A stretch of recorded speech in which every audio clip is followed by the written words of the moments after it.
Bonsoir à tous, je m'appelle Joël Desnoë, donc je suis un ancien de Bull et toujours en activité.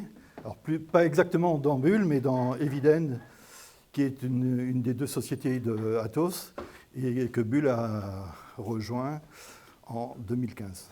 Et actuellement, je suis sur le site des Clés-sous-Bois où il y a ce fameux petit musée, ou showroom, comme on dit. Donc un grand merci à Luca ainsi qu'aux organisateurs pour avoir mis en place cette conférence. Pour moi, c'est un plaisir. Et puis donc, merci aussi donc, de vous intéresser à l'histoire de la mécanographie ainsi qu'à celle de Bull. Alors, cette visite, elle fait suite... Non, cette conférence, excusez-moi, fait suite à la visite d'un groupe de Télécom Paris qui est venu sur le site le 8 novembre dernier. Et on m'a demandé, donc, par l'intermédiaire de Lucas, de reparler un peu de l'histoire de la mécanographie et de l'histoire de Bull, que je vais essayer de faire au mieux. Et si vous avez des questions, vous pouvez m'arrêter en cours de route, il n'y aura pas de problème. Donc ce showroom a été mis en place en janvier 2023, donc c'est tout récent.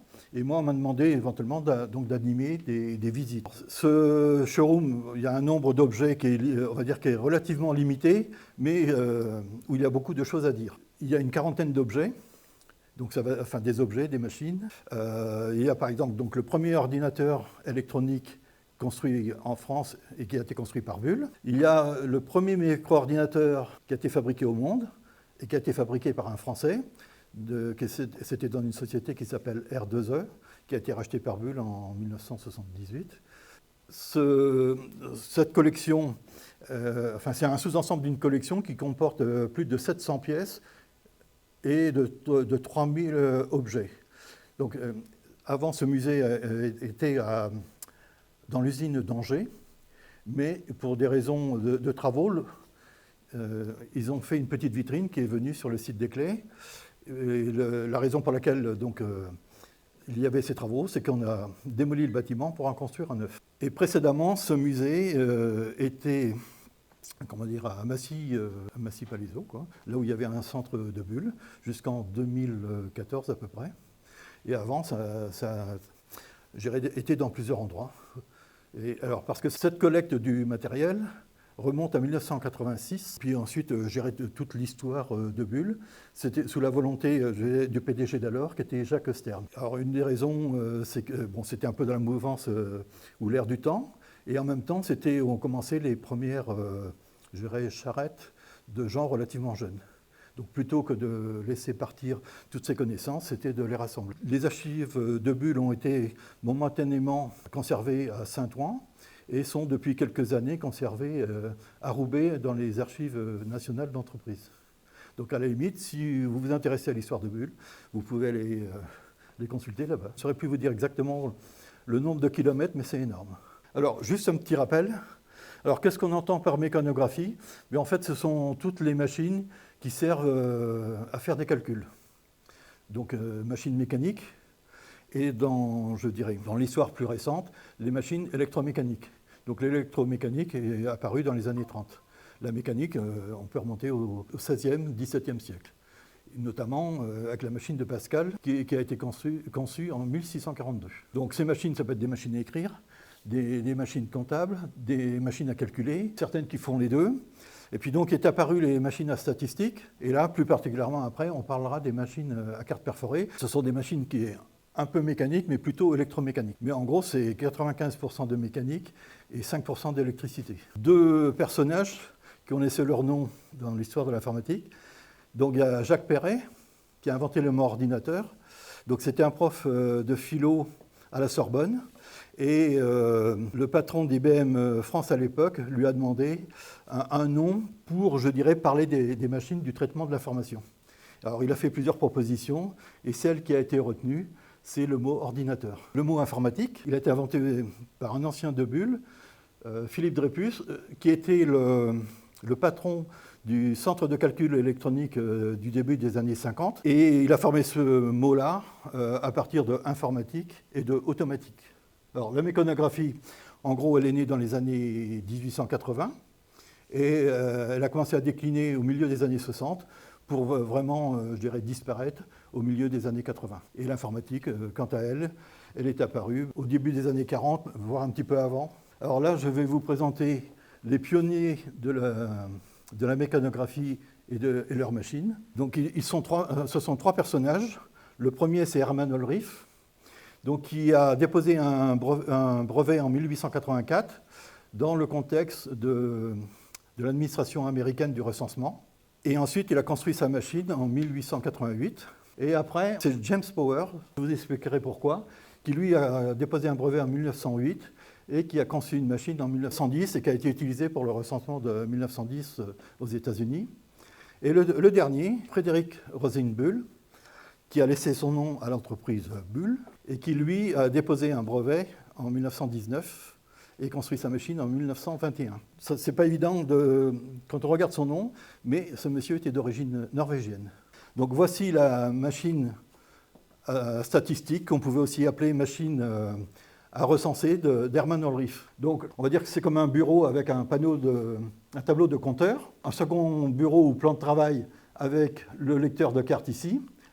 Et ici, on a le pantographe qui servait à perforer les cartes. Et là, une boîte de tri dans laquelle on pouvait mettre des cartes qui étaient à trier suivant ce que l'on avait programmé entre guillemets ici. Donc le pantographe, il est composé d'un socle.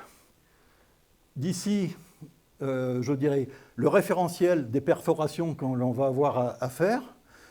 À l'arrière, on va mettre la carte que l'on veut perforer.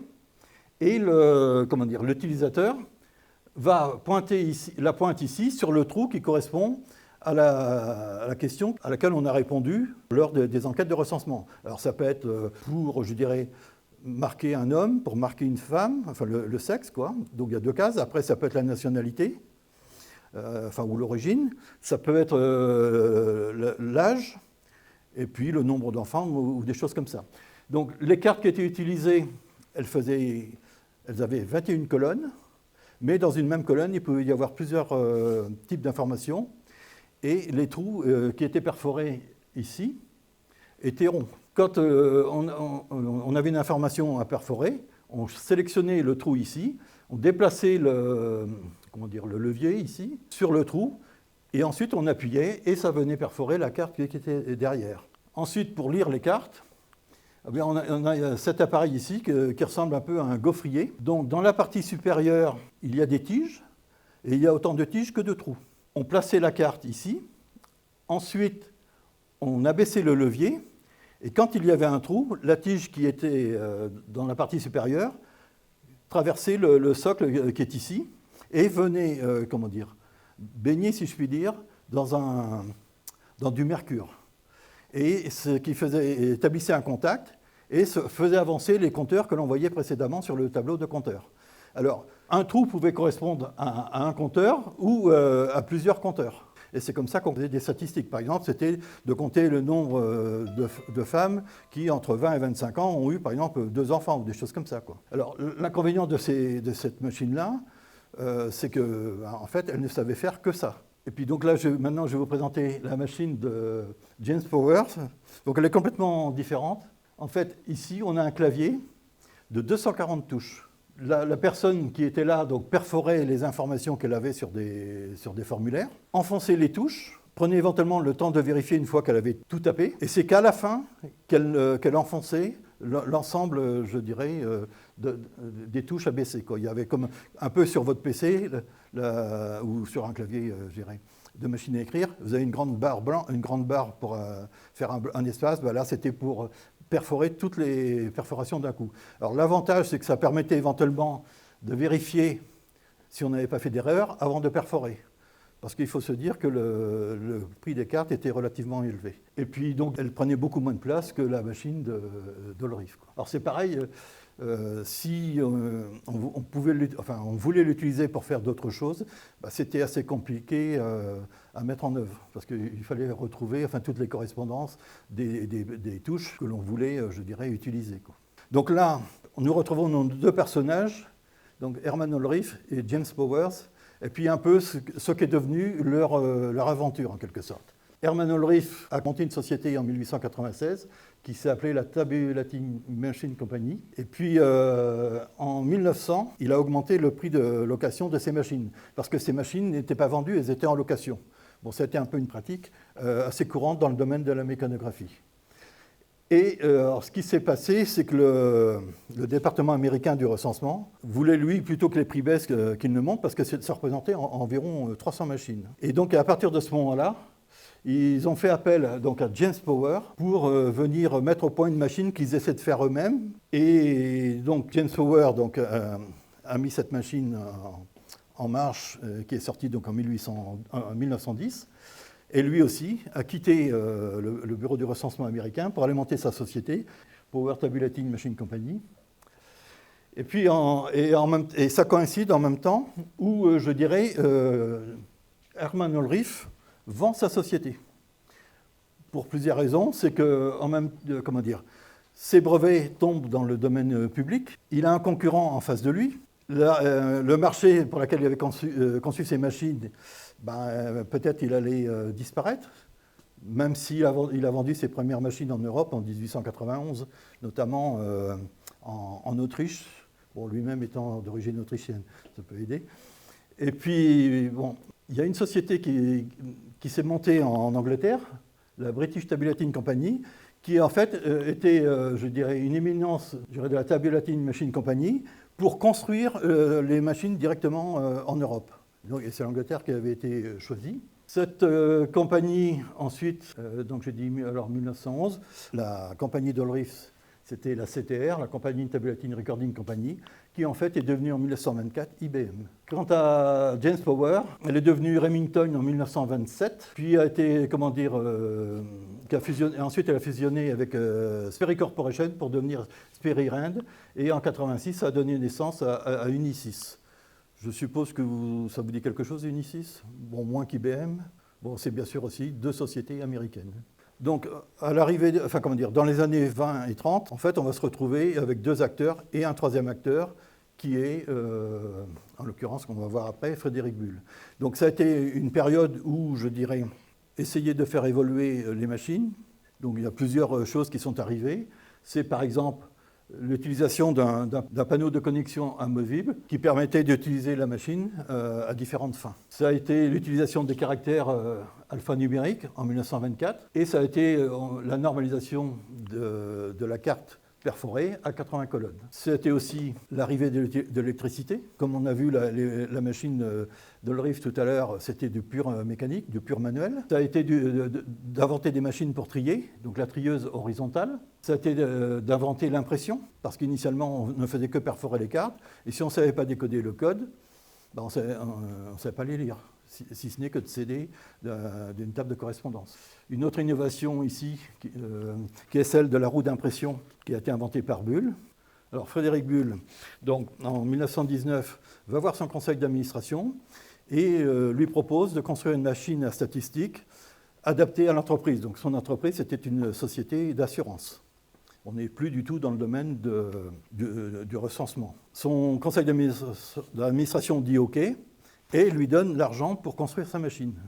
Donc il va construire sa machine, il va rendre sa copie, si je puis dire, en 1921, et lui aussi va aller créer sa société. Lui, par contre, sa machine est entraînée par un moteur électrique, qui est ici dessous.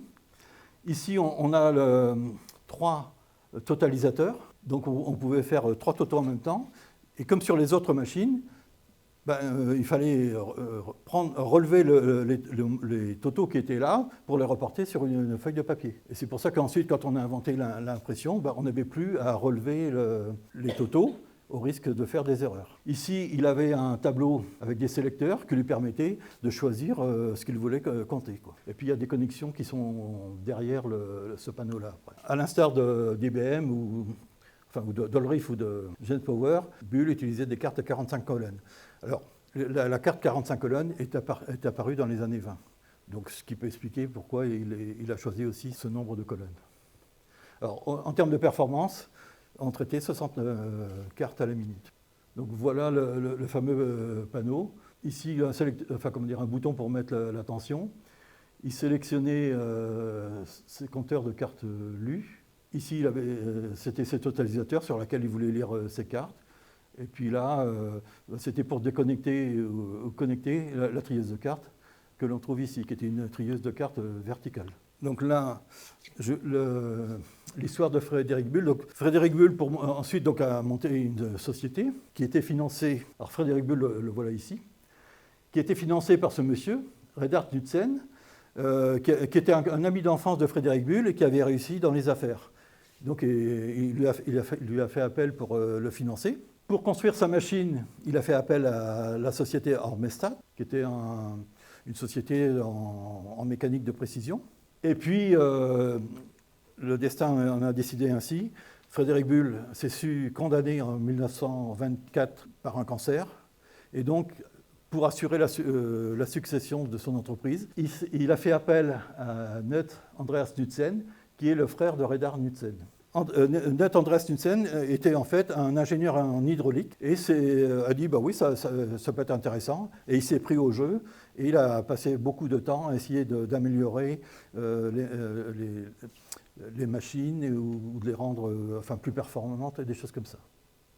Et il est resté à Bull jusque dans les années 60. Donc sa première machine, ensuite donc, il a construit des machines.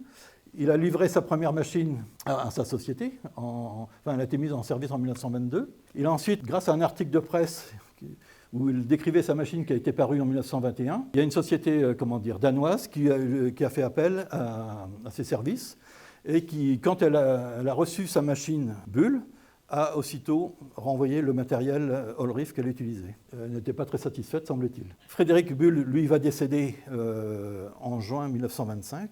Et c'est donc la société Oka qui va être propriétaire des brevets. Et c'est un homme d'affaires belge qui va racheter les brevets en 1927. Mais que pour la partie non scandinave. Parce que les brevets avaient été déposés dans 14 ou 15 pays, y compris les États-Unis et le Japon, si je me trompe. Alors, quand il décède, en 1925, il y avait 7 clients. Bon, il faut dire que les machines, ça ne se faisait pas en quelques jours. En 1923, il en a quand même conçu et livré 2. Et puis, en fait, en 1931, il y aura 13 clients. Et là, il y aura 2 clients suisses, dont le premier, c'est la Sandoz, ce laboratoire pharmaceutique, qui, c'est pareil, avait aussi eu connaissance de cet article de presse et était fort intéressé pour, je dirais, adopter ce matériel. Knut Andreas Knudsen va déposer en 1930 le brevet de sa tabulatrice imprimante avec les roues d'impression. Et en même temps, il va venir à ce qu'on pourrait appeler l'ex-SICOB, présenter ses machines à une foire d'exposition à Paris, donc, qui était en octobre 1930. Émile Genon, donc c'était un personnage qui avait des antennes un peu partout. Il avait des bureaux à Paris. Il avait une société à Turin qui revendait des machines à calculer, des machines américaines. Et en 1930, au début d'année 1930, les Américains ont racheté sa société. Donc lui est venu en Suisse s'installer et a monté une société qui s'est appelée Bull AG. Et c'était la société où, précédemment, il avait vendu des droits à une société qui s'appelait Eugly. Et Eugly, pour que Eugly fabrique des machines à partir des brevets de Frédéric Bull. Alors, la fameuse machine avec les roues d'impression, elle est sortie des usines de Bull à Paris en 1931. Alors pourquoi? Parce que Émile Genon, en 1930, avait monté sa société, qui était une société pour commercialiser les machines qu'il allait faire sous brevet par Eugly. Mais notre ingénieur, Knut Andreas Knudsen, avait un petit penchant pour plutôt venir à Paris. Ensuite, le marché français était mieux que le marché suisse, d'une certaine manière, et la main-d'œuvre y était moins chère. Et donc, c'est comme ça qu'ils sont venus s'installer en 1931 au 92 bis, avenue Gambetta, dans le 20e. cette adresse est restée mythique pour Bull, puisque ça a été le siège de Bull jusqu'en 1983, et Bull a définitivement quitté ce lieu en 1993. Donc cette machine, donc la particularité, c'est que elle pouvait imprimer, au départ, elle a imprimé 120 lignes à la minute, et ils ont réussi à lui faire imprimer 150 lignes à la minute, alors que les machines concurrentes ne pouvaient imprimer que 80 lignes à la minute. Donc c'était une bonne performance, et cette vitesse n'a pas été battue par la concurrence avant 1950, donc 17-18 ans. Alors bien sûr, tout ça c'était protégé par des brevets. Et puis l'autre particularité, c'est que depuis 1998, cette machine est classée monument historique, et c'est une première en France. Donc elle fait partie du patrimoine français. Alors pour la voir, il faudrait aller à Angers actuellement. Elle est plus ou moins dans un... Elle n'est plus vraiment exposée, mais potentiellement on pourrait encore la voir, quoi. Alors la machine précédente que vous avez vue, là, qui était vernie et tout, on peut la voir au siège de Beson, au siège d'Atos à Beson. Si vous voulez aller la voir, pourquoi pas. Donc là, dans ce transparent est résumée toute l'histoire de Bull. Alors, donc l'histoire de Bull, elle commence à Paris en 1931, au 92 bis avenue Gambetta. Mais entre-temps, il y a des Français ici qui vont monter un club d'utilisants pour ramasser des fonds, racheter les brevets à Eugly ici, pour avoir une société purement française. Enfin, il y aura un petit peu de capitaux étrangers, mais pour avoir la volonté, enfin c'était pour avoir une industrie française liée à la mécanographie. Puis il va y avoir quelques petits soucis financiers vers 1935. Et il y a cette société ici, enfin ces personnages-là, qui sont apparentés à la société OSDA, qui était le fournisseur de cartes perforées de Bull, donc une société qui était basée en Savoie, ont vu qu'il y avait une opportunité et ils sont venus mettre des fonds dans la société. Donc, et en mettant des fonds dans la société, ils en ont pris le contrôle. Et notre Émile Génon, dont je parlais tout à l'heure, quant à lui, il a été éjecté parce qu'en fait, il a vendu ses actions de sa société Bull AG en Suisse à IBM. Alors il faut dire aussi que aussi bien Remington que la CTR, future IBM, non c'était déjà IBM à ce moment-là, voulaient mettre la main sur Bull, quoi. Le patron de Remington était venu à Paris, enfin une première fois, puis ensuite il était venu visiter l'usine de Gambetta. Et quand ces deux personnages ont su ça, donc on fait des pieds et des mains pour, je dirais, offrir d'emblée l'argent à Eugly Bull pour racheter ses droits. Et nos amis de Remington, eux, revenaient aux États-Unis, ils étaient sur le bateau et sont arrivés trop tard. Tout avait été arrangé avant, quoi. Donc ils ont eu la surprise au retour. Ensuite, donc, la famille Caliès, donc ce sont les trois frères qui sont restés à la tête de Bull de 1936 à 1964. En 1948, ils ont compris qu'il se passait quelque chose. Donc ils ont commencé à prendre le virage électronique. Ils ont fait appel à un certain monsieur, Bruno Leclerc, qu'ils ont engagé pour justement monter un labo d'électricité et d'électronique, qui lui-même s'est entouré d'une équipe d'ingénieurs. Et au départ, à l'époque dans la compagnie, il fallait toujours passer un certain nombre de mois à découvrir les méthodes de travail et ce que l'on faisait, etc. Pour Bruno Leclerc, ça a duré 6 mois. Et à l'issue de ça, donc il a monté son labo, tout ça, et il est parti faire un voyage d'études aux États-Unis avec un de ses compagnons. Alors je ne sais pas lequel que c'est, si c'est Pierre Chenu ou Henri Fessel. Non, tu ne sais pas. Je peux faire une parenthèse, je peux dire quelque chose. Bon, Anissa, en fait, est la petite fille d'Henri Fessel. Et personnellement, Je n'ai pas beaucoup d'informations sur Henri Fessel, mais si je peux en avoir, ça m'intéresse. Et quand, quand ils sont revenus, ils étaient 3 ingénieurs, donc Bruno Leclerc, Henri Fessel et Pierre Chenu, et à eux 3 vont construire le premier ordinateur, le premier calculateur électronique de Bull, qui va être présenté au CICOP de 1951. Bon, c'était un prototype encore à ce moment-là.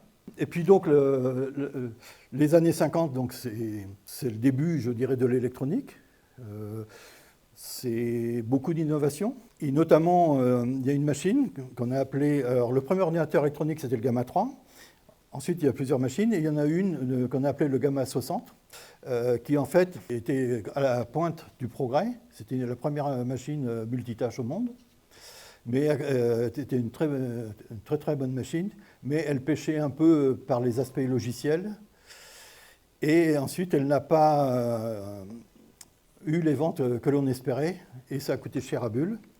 L'autre chose, c'est comme le marché, je dirais, émergent de l'informatique a fait que il y avait le parc informatique grossissait, et comme les machines étaient louées, eh bien, Bull avait besoin de finances pour pouvoir avancer les prêts de ces machines.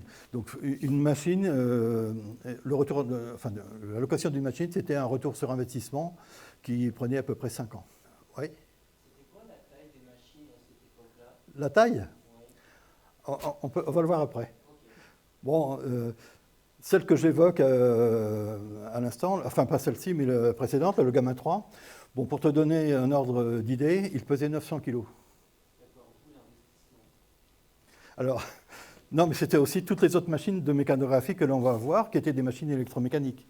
Alors, si on devait comparer le parc de machines au début des années 60 avec le parc des machines aujourd'hui, ça n'a plus rien à voir. Je crois que le parc français donc de machines, de mécanographie, ordinateur, tout ça, c'était environ 2000 machines. Bon, si on les compare à nos 13 machines de 1931, enfin qui n'étaient que les machines Bull. Là, hein. Non, la société a commencé à s'informatiser vraiment à partir du milieu des années 50, quoi, à peu près. Et puis, et donc c'est comme ça que Bull est à la recherche de financement. Et finalement, bon, les pouvoirs publics n'ont pas trop répondu à son appel. Et c'est comme ça que Bull tombe dans le giron de General Electric en 1964. Ce qu'on a appelé la première affaire Bull. Bon, parce que ce n'était pas très commun à l'époque de ne plus être franco-français. Et puis, pendant ce temps-là, en 1966, il y a une prise de conscience en France pour avoir une industrie informatique. Et on l'attribue... Enfin, donc à De Gaulle,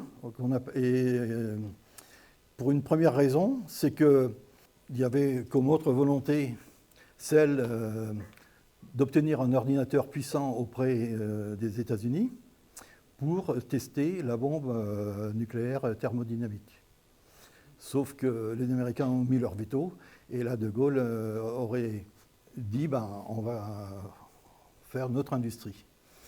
Et donc le plan calcul a été lancé en 1966, et de ce plan calcul est née une société qu'on a appelée la C2I. Elle était constituée par 2 sociétés, l'une qui était la CAE, qui construisait des petits calculateurs, et une autre qui était la SEA, qui faisait aussi des calculateurs, et puis si je me trompe, elle faisait aussi des radars ou des choses comme ça, donc elle avait un côté militaire, quoi. Et au début des années 60, il y avait à peu près 10 sociétés qui faisaient de l'informatique en France, quoi. Donc, plutôt que de laisser tout ça se disperser, c'était un peu d'en faire quelque chose de vraiment national, quoi. Ouais. À cette époque-là, c'était quoi maintenant la part de l'électronique? Est-ce qu'on était toujours à 95% de mécanique ou plus d'électrique? Alors, les dernières machines, en gros, ont été construites au milieu des années 60, les machines mécanographiques que l'on va voir après. Mais quelle était la part, là, je ne saurais pas vraiment te dire, je pourrais regarder. Mais 1951, donc Bull adopte, si je puis dire, l'électronique, et à ce moment-là, c'était des tubes à vide. Des lampes, ce sont comme des lampes que l'on trouvait dans les anciens postes de radio, par exemple. Voilà, des ampoules.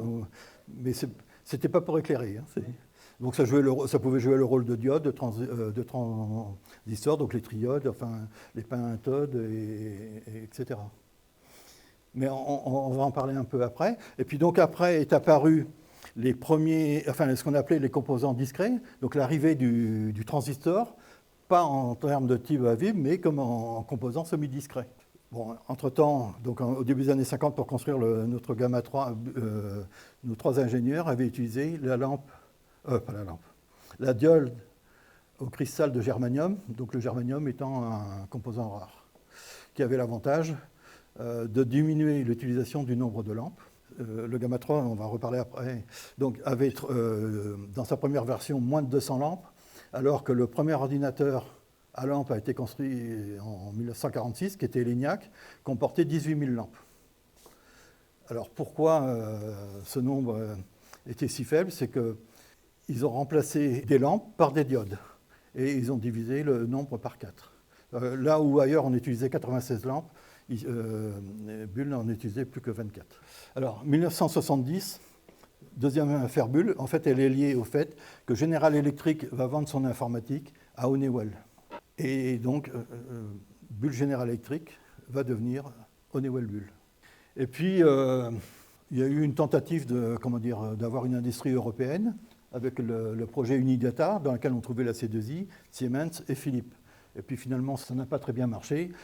Et en 1975, il a été décidé de fusionner la C2I avec Honeywell Bull. Et ça a donné la C2I Honeywell Bull. Ensuite, 1982, changement de couleur politique après les présidentielles de 81. Donc le programme commun prévoyait la nationalisation d'une 50aine d'entreprises, dont Bull. Et donc là, Bull devient une entreprise publique et en même temps devient un chapeau de tout ça. Enfin, la compagnie des machines Bull continue toujours à exister. Et à ce moment-là, donc C2I Honeywell Bull devient, je dirais, numéro 3 mondial. Précédemment, il était plutôt numéro 4. Et puis là, ça va être une succession de rachats. Rachat de R2E, premier fabricant de micro-ordinateurs au monde qui était français. Le rachat de ZDS après, au détriment de R2E. Ensuite, il y aura des accords avec IBM. Bull a aussi racheté l'informatique de Newell aux États-Unis. Et puis, alors, à la fin des années 80, c'était, je dirais, la grande euphorie, construction de nouvelles usines. Une usine, je dirais, dernière technologie ou high-tech pour construire les micro-ordinateurs à Villeneuve-d'Ascq. Ça a été de construire la tour Bull à la Défense, de construire un centre de logistique à côté de Roissy, de construire la cité des cartes à Val-de-Fontenay, je crois, qui était un centre de formation. Mais tout ça, je dirais, il a fallu s'en séparer à la fin des années 80, début des années 90. Problème financier pour changer. En 1995 est lancé le plan de privatisation de Bull, qui va aboutir en 1997. Alors, l'une des personnes qui a mené à bien cette privatisation, c'est entre autres le PDG d'alors, Jean-Marie de Carpentry, mais qui avait pour adjoint Thierry Breton, que je pense que vous connaissez. Bon, ex-ministre des Finances, patron de Todson, patron d'Orange, qui est devenu le patron d'Atos aussi entre-temps, et qui a racheté Bull en 2014 suite à une OPA amicale. Et depuis, commissaire européen. Des questions? Oui. Ah, c'est la technologie, IBM. En fait, au lieu d'avoir un panel étendu d'instructions, c'est d'avoir un nombre limité d'instructions, en quelque sorte. Alors, je résulte ça comme ça, quoi. Et donc là, Bull, en fait, est devenu OEM d'IBM, quoi. Ce qui était une première, avant, c'était deux ennemis, en quelque sorte. Et alors, pour info, en 1985 est sorti un bouquin qui s'appelait « Tous contre IBM ». En fait, IBM, c'était la cible que tout le monde attaquait. Sauf qu'avec l'arrivée des micro-ordinateurs au début des années 80, pour IBM en tout cas, ça a été vraiment, c'est là où ça a marqué le démarrage, je dirais, de la démocratisation, en quelque sorte, des micro-ordinateurs, à la fois dans l'entreprise et à la fois dans le privé, enfin dans les familles, on va dire. Et c'est là où ils ont commencé à perdre un peu de leur aura. Ouais. Offre publique d'achat. Et amical, c'est-à-dire qu'on le fait de gré à gré, en quelque sorte. C'est-à-dire que donc Bull était coté en bourse. Une OPA amicale, on se met d'accord qu'on va comment dire, acheter vos actions, etc. Bull était d'accord parce que ça faisait partie des objectifs du PDG d'alors. Et sinon c'est une OPA hostile, c'est-à-dire moi tu as une société, moi je veux te la racheter, mais toi tu n'es pas d'accord. Alors que là, Bull était d'accord. Voilà, nous allons parler un petit peu de la carte perforée, on va changer un petit peu de sujet. Alors la carte perforée, en fait, ce n'est pas l'informatique qui l'a inventée, ou la mécanographie, c'est qu'en fait elle a déjà été utilisée au début du XVIIIe siècle, plus exactement en 1725, par un certain Basile Bouton, dans le domaine des métiers à tisser. Alors, Basile Bouton, en fait, n'avait pas vraiment utilisé une carte, lui, il avait utilisé un ruban en papier pour reproduire les dessins, pour qu'ils soient fabriqués par le métier à tisser. Et le problème du papier, c'est que c'était trop fragile. Et un de ses employés, Jean-Baptiste Falcon, a remplacé les rubans papier par des cartes. Ensuite, il a fallu attendre le début du XIXe siècle avec Jacquard, Joseph-Marie Jacquard, qui en fait s'est penché sur le problème, je dirais, des métiers à tisser pour les améliorer. Et donc il a utilisé les cartes aussi pour mettre les motifs du tissu qu'ils avaient à tisser pour que ça soit exécuté automatiquement par la machine, plutôt qu'il y ait plusieurs personnes qui interviennent. Alors, ça a été un peu une révolution. Et alors, un peu l'idée initiale aussi de Jacquard, c'était de réduire l'emploi des enfants dans le monde du tissage. Ce qui n'a pas été sans créer de problèmes, parce que les enfants, même s'ils gagnaient peu, ils ramenaient un petit peu d'argent à la maison. Et en fait, un certain nombre ont quitté le domaine du tissage, ou arrêté de travailler, mais il y en a d'autres qui sont allés ailleurs pour essayer de retrouver un petit boulot. Et puis le deuxième impact, c'est 1831, la révolte des Canutes. Donc les Canutes, c'était les gens qui travaillaient dans le domaine du tissage. Donc une de leurs craintes, c'était notamment le chômage.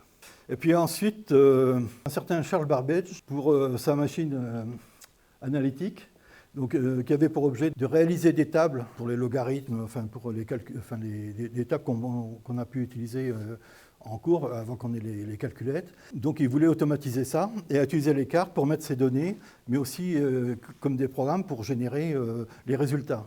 Parce qu'à l'époque, il existait des tables, mais qui étaient un peu truffées d'erreurs.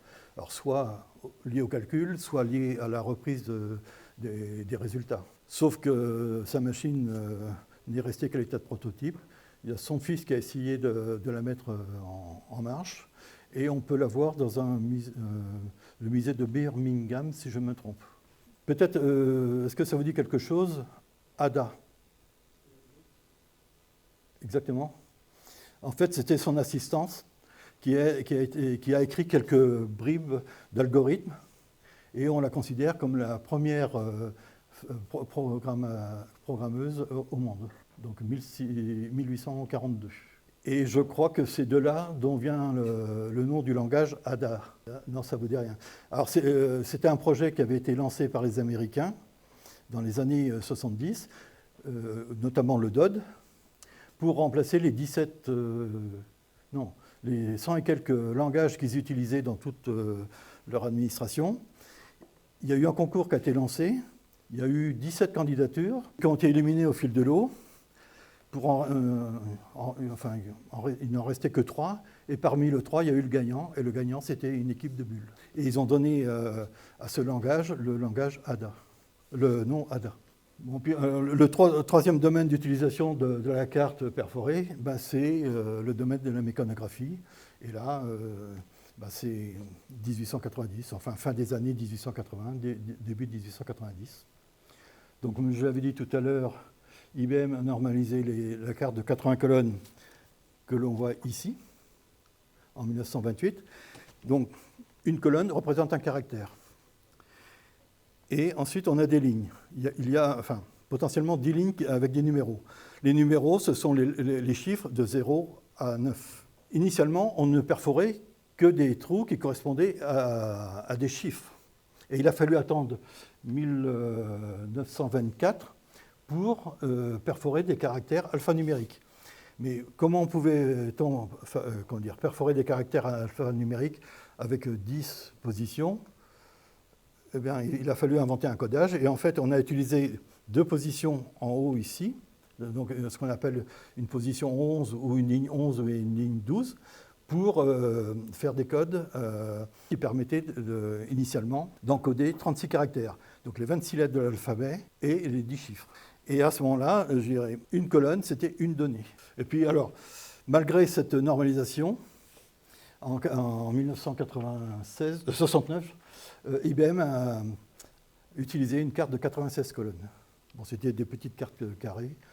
Et puis à la fin des années 50, la carte perforée a servi de support pour rentrer les programmes dans les ordinateurs. Donc les cartes ont été normalisées en termes de dimension, en termes d'épaisseur. C'est une forme de Bristol, donc il fallait qu'elles aient une certaine souplesse, une certaine résistance au frottement.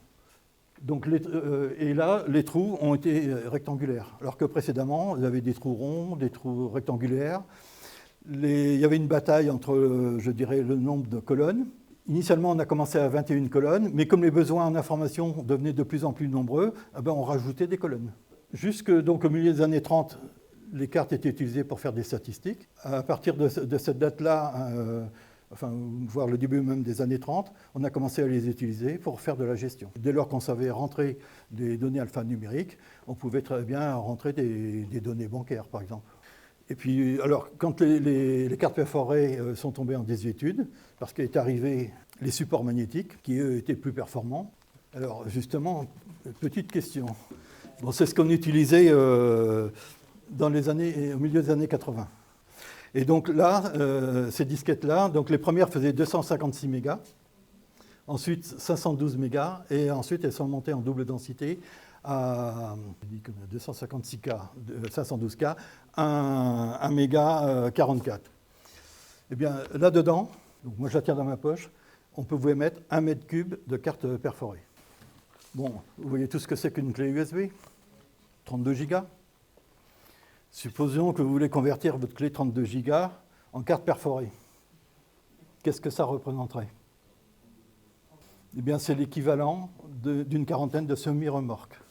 Donc, sachant qu'un semi-remorque fait 15 mètres de long, vous laissez une distance de 10 mètres entre chaque semi-remorque, ça fait l'équivalent d'1 kilomètre. Alors, à l'époque, on utilisait, je dirais, à bon escient les informations. En l'occurrence, on encodait l'année sur 2 caractères au lieu de 4. Ce qui a perduré et a été à l'origine du fameux bug en 2000. Alors moi j'ai eu la chance de travailler au début des années 80 dans un cabinet de courtage en assurance et le directeur, qui était un ancien de Bull, des méthodes, avait dit « Nous, on encode l'année, le mois, le jour. On n'a pas de problème de place, ça n'existera plus, et on n'aura pas de problème à l'an 2000. » Donc il avait quand même été assez visionnaire à l'époque. Et pour la petite anecdote, j'étais un espèce de colloque où étaient invités nos clients, et je rencontre un commercial qui me dit moi j'ai vu la semaine dernière un client, là, il me dit qu'il n'aura pas de problème. Bon, je dis oui, c'est possible. Oh ben non, là c'est difficile parce que c'est quand même dans l'assurance, sachant que dans l'assurance tout marche avec des dates quasiment, quoi. Je dis mais si c'est possible. Et puis je lui demande quel est le nom de ce client. Alors il me donne le nom, et je lui dis bah oui, je te confirme qu'ils n'auront pas de problème. Et ce qui était vrai. Donc je vous ai parlé du format standard, du nombre de colonnes, mais il reste une chose. Nos cartes, on les perfore. Sauf que chacun utilise le code qui lui convient. Au milieu des années 60, il y avait plus d'1 milliard de cartes qui étaient consommées par an. Donc voilà, à gauche, le code AN7 utilisé par Bull, mais il y en a eu d'autres après, de même pour IBM, et IBM utilisait le code 405. Alors, quelle est la différence principale entre les deux? Donc, Bull, en fait, va utiliser la ligne 11, alors que IBM va utiliser la ligne 12 et 11. Donc, la ligne 0 est ici, la ligne 9 est ici, la ligne 11 est là, et la 12 est ici. Si je prends, par exemple, le A pour IBM, il fallait une perforation 12 et 1. 0 à 9 ici, 11 ici et 12 au-dessus. Je vous en donnerai après que j'ai perforé avant de venir. Alors, je crois qu'il y en aura pour tout le monde. Donc, en gros, il y a écrit Télécom Paris, 11 mars 2024. C'était pour vous montrer que la machine marche. Alors, et là, je fais une petite parenthèse. Les gens qui savent encore mettre en marche ou réparer ces machines-là, ils deviennent très très rares. Et lorsqu'il y a eu une machine qui avait des difficultés pour être mise en marche dans mon petit musée, là en l'occurrence, le monsieur qui a pu venir n'avait que 89 ans. Donc s'il y a des gens qui veulent s'investir dans ce genre de job, pourquoi pas, mais la demande est faible. Mais donc d'ici quelques années, il n'y aura plus personne qui sont en mesure de maintenir ces machines-là quand elles auront une panne, quoi. Donc l'inconvénient d'avoir, je dirais, des codes différents suivant les constructeurs, eh bien, c'est que les cartes d'un constructeur, pour les emmener sur une application d'un autre constructeur, enfin, ou dans l'environnement d'un autre constructeur, il y avait un problème d'interopérabilité, comme on connaît toujours en informatique. Alors là, on va rentrer un peu plus dans le concret. Je vais vous présenter les machines que l'on trouvait dans un atelier de mécanographie. Donc la première machine que l'on avait, c'était la perforatrice ou la poinçonneuse manuelle. Ici, on a les touches, donc de 0 à 9, plus une pour 11 et 12, une autre pour éjecter éventuellement la carte, et une autre qui permettait de faire 2 perforations successives, notamment pour les caractères alphabétiques. Et là, comme vous voyez, la personne qui perforait, eh bien, elle était obligée de connaître les codes pour encoder.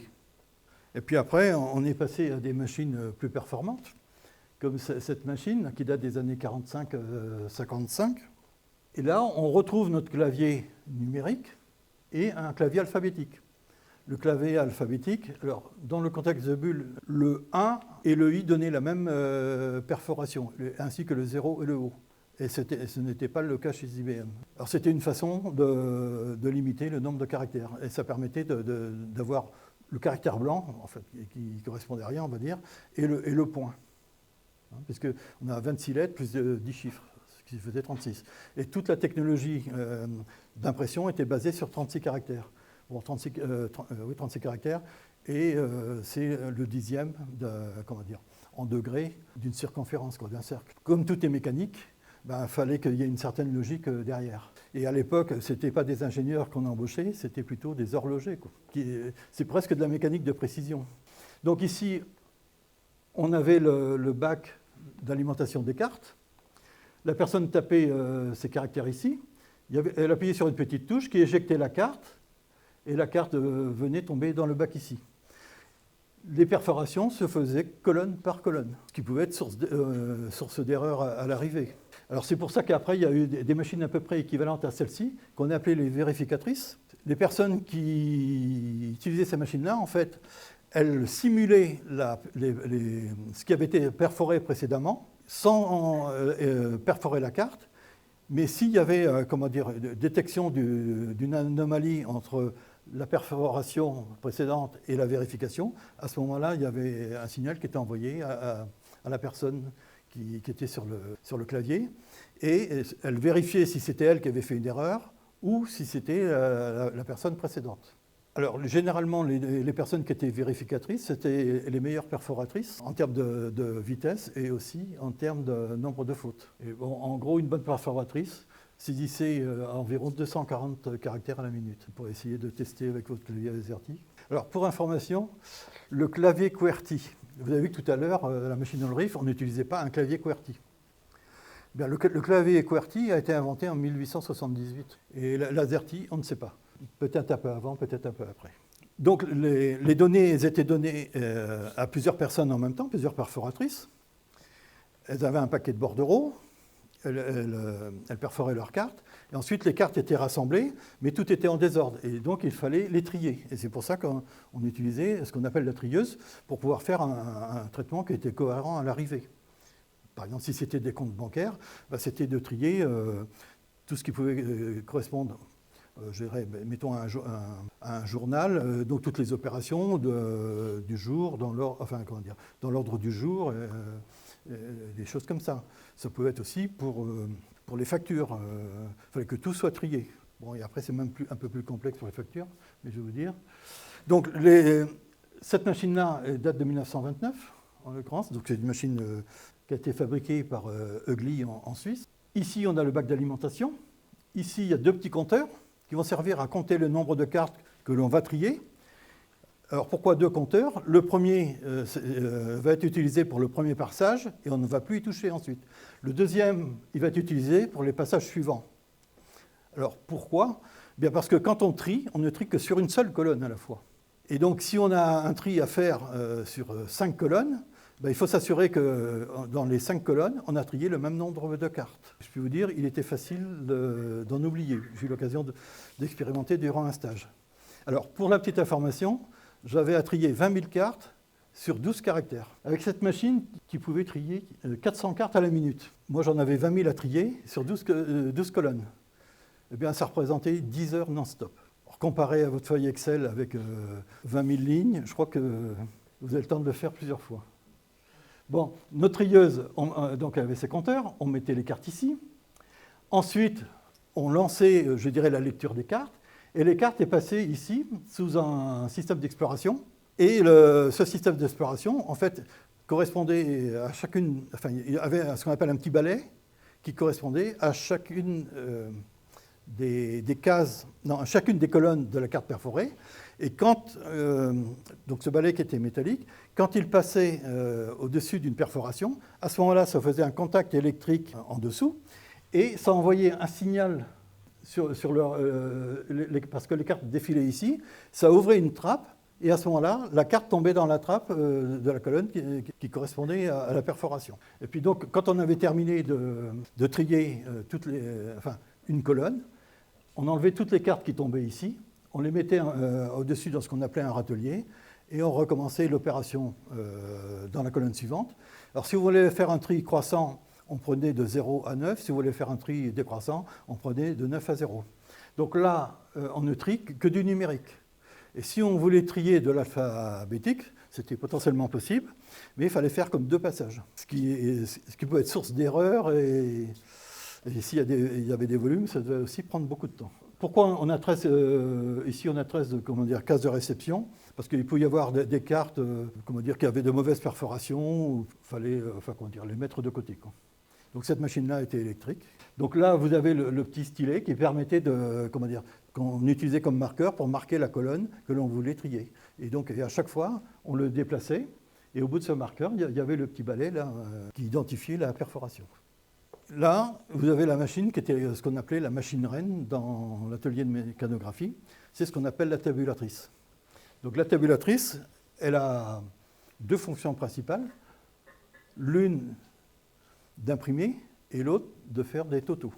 Elle a un bac d'alimentation ici, on va mettre les cartes. Or, ce qu'il faut voir, c'est qu'on mettait 500 cartes à la fois, ce qui est peu comparé au volume de données qu'on peut avoir aujourd'hui, quoi. Alors, en gros, c'est une 60aine de cartes pour 1 centimètre. Donc ça fait à peu près une dizaine de centimètres. Alors les cartes, elles étaient contenues dans des boîtes de 2000 cartes. Et ça faisait 16-17 cm de largeur sur près de 40 cm de long, quoi. Et comme ça, ça te permet de compter le nombre de cartes que tu vas avoir dans un mètre cube après. Donc là, alors ici, donc on avait le dispositif d'impression. Ici, on avait ce qu'on appelle des totalisateurs, qui étaient purement mécaniques. Et il y en avait 10, et ils comportaient 12 roues. On pouvait splitter les roues, par exemple, on pouvait en réserver, mettons, si on comptait le nombre de lignes dans une page, on pouvait utiliser que 2 roues. Et c'était remis à 0 au saut de page ensuite. Mais si on avait des montants, il fallait pouvoir avoir suffisamment de capacité pour, faire ces montants. utiliser 12 roues, ça commençait déjà à être pas mal. Mais plus le calcul était complexe à faire, ça pouvait perturber le fonctionnement de la machine parce que tout est mécanique. Alors, cette machine ensuite était programmée ici avec un tableau de connexion, ce qui permettait éventuellement de lui associer des calculs. Par exemple, si c'était une balance, c'était de pouvoir imprimer le solde dans une troisième colonne. Donc, dans le domaine comptable, on avait cette partie-là, qui était la poinçonneuse, qui permettait de perforer les résultats.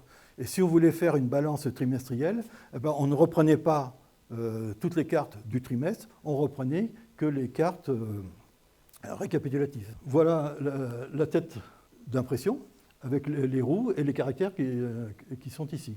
Bon, en gros, il y avait à peu près 4 mm entre chaque caractère. Les caractères étaient de taille fixe à l'époque. Et ici, donc, c'est le dispositif d'impression avec des barres verticales. Alors, ces barres, elles montaient et elles descendaient, et ce qui faisait qu'elles étaient fragiles et qu'elles ne pouvaient pas atteindre des vitesses aussi performantes que la roue d'impression qui avait été inventée par notre ingénieur Nat Andreas Knudsen. Ici, 150 lignes minutes et ici, 80 lignes minutes. Voilà ce qu'est un totalisateur. Donc il y en avait 10 comme ça. Donc il y a toutes les roues là, qui sont là que l'on revoit ici.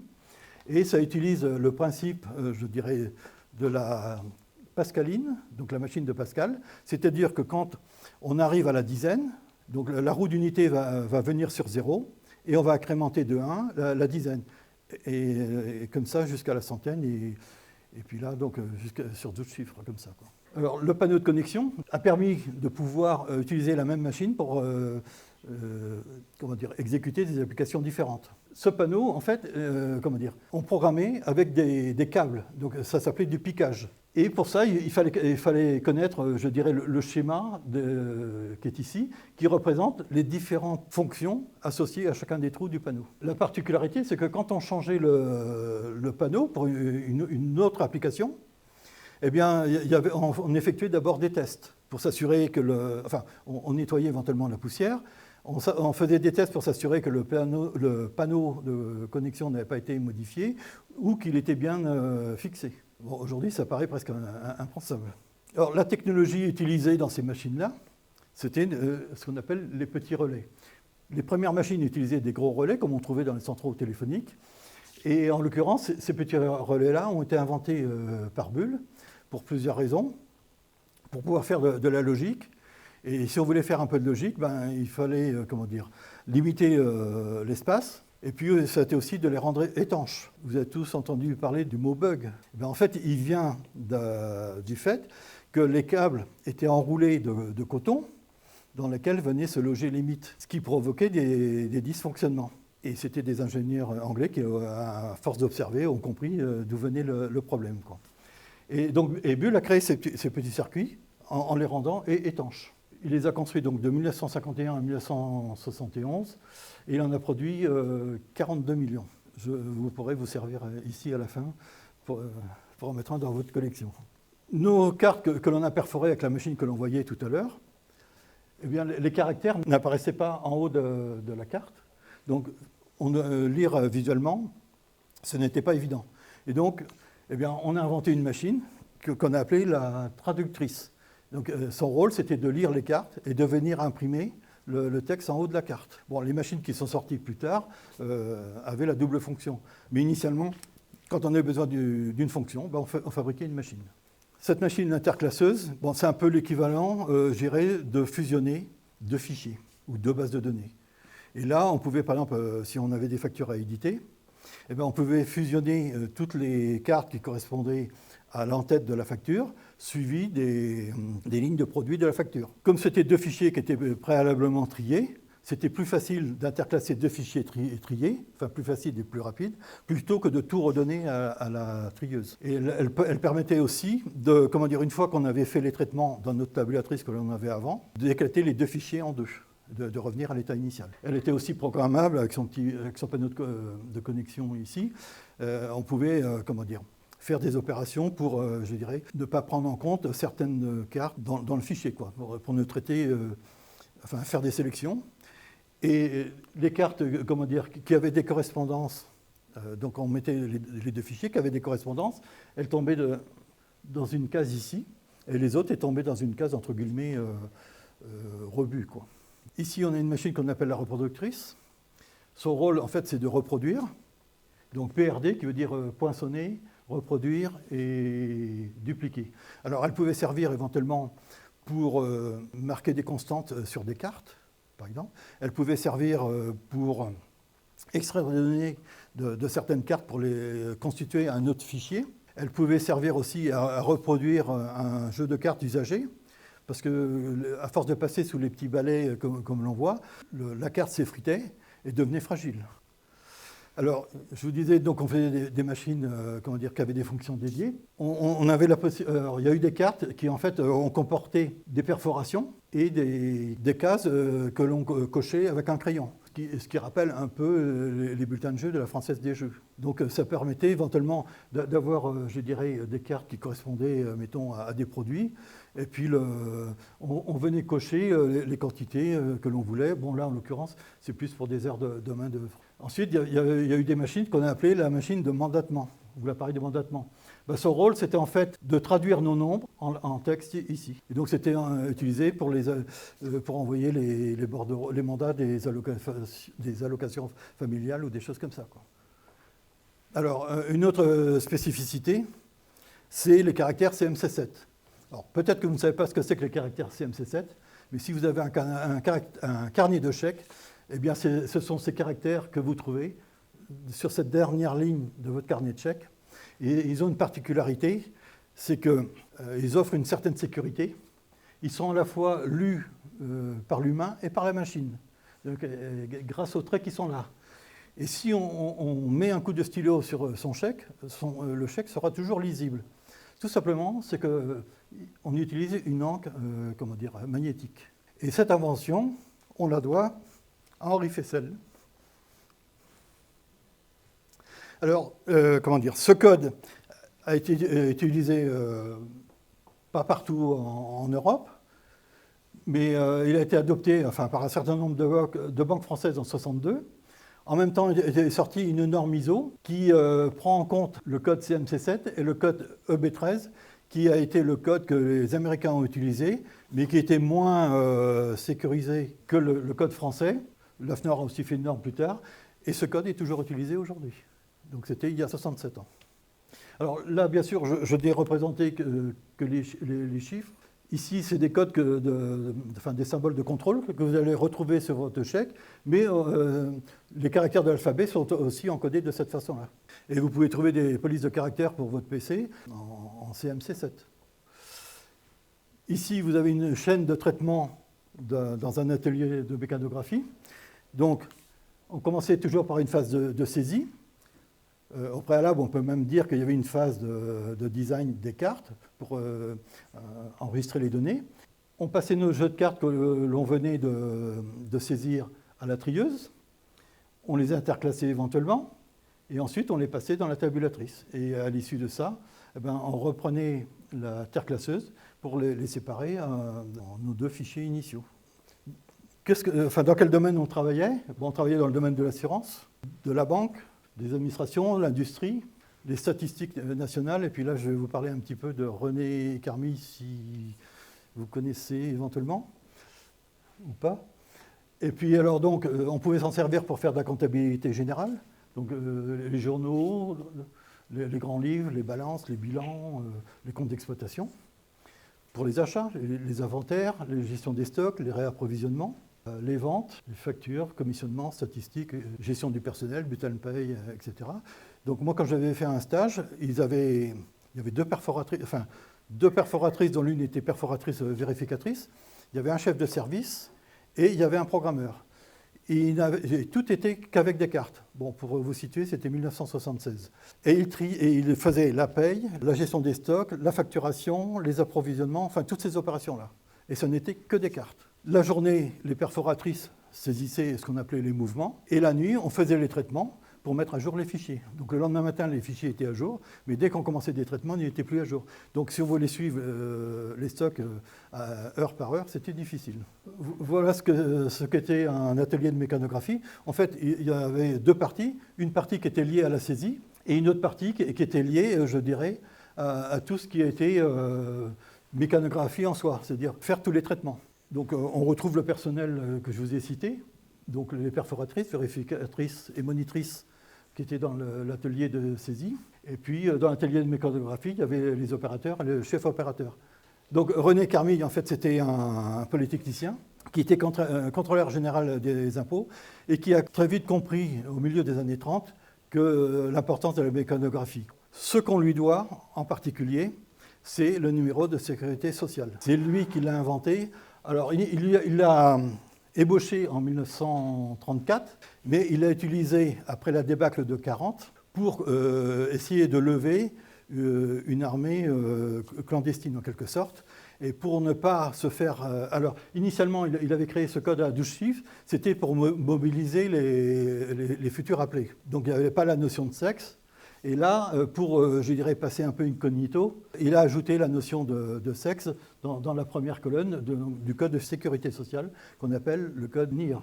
Alors, quand il a fait, il a constitué un fichier à partir des relevés des actes de naissance, plutôt dans la zone libre. Alors, c'était entre mars 1941 et août 1941. Et c'est la première fois qu'on avait un fichier nominatif.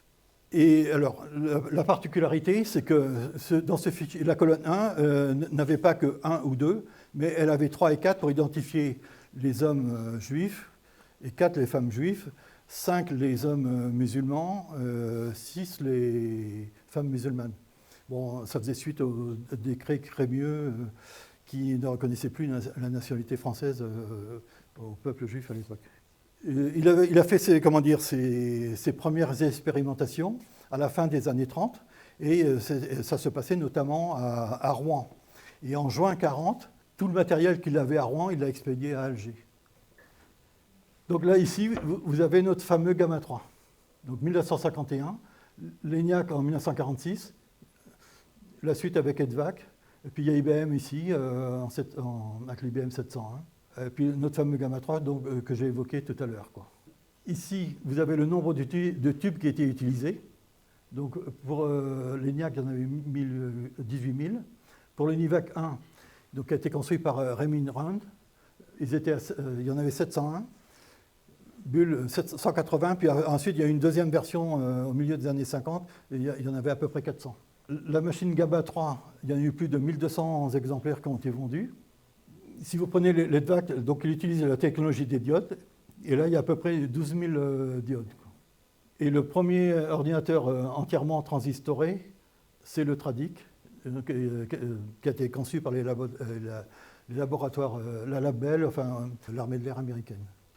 Donc voilà notre Gamma 3, qui utilise les tubes à vide que l'on trouve ici sur le bord. Donc ils sont positionnés sur des châssis que l'on peut ouvrir, et ce qui facilitait l'entretien. Bon, sachant que la durée de vie d'un tube à vide, c'est 3000 heures.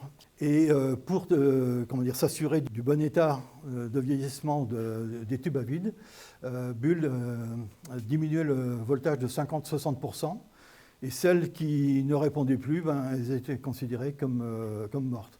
Les autres, on pouvait considérer qu'elles étaient encore bonnes pour les 2 mois qui suivaient. Alors, la technologie utilisée était assez particulière.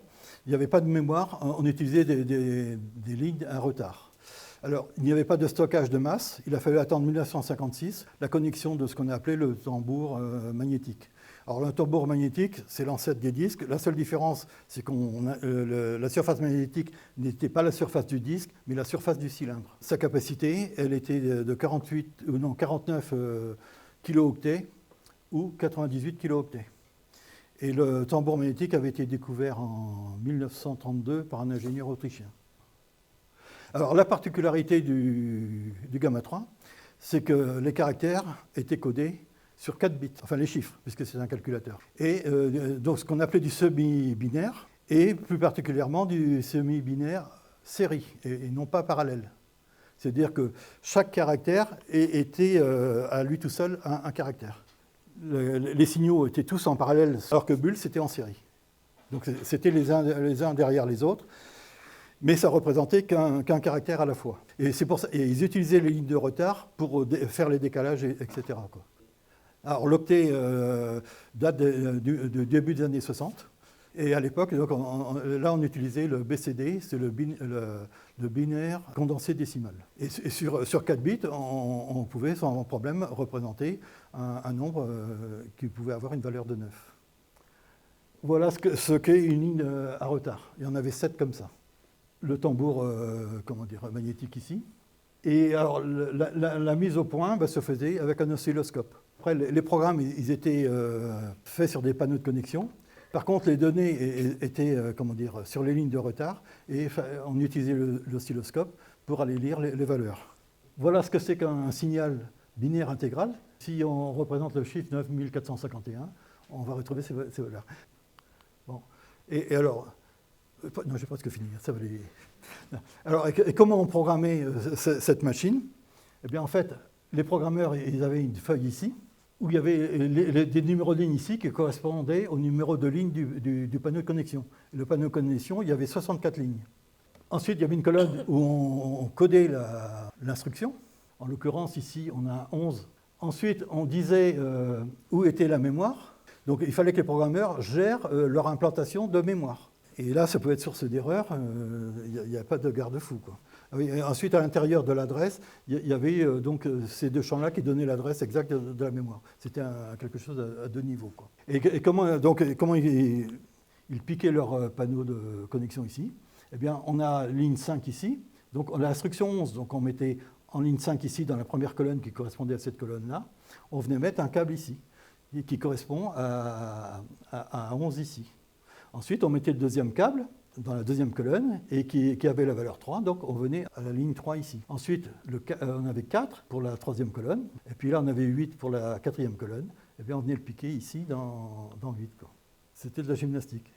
La dernière machine mécanographique construite par Bull, en 1963, la particularité c'est qu'elle pouvait lire des cartes, perforer des cartes, et par contre elle n'imprimait pas.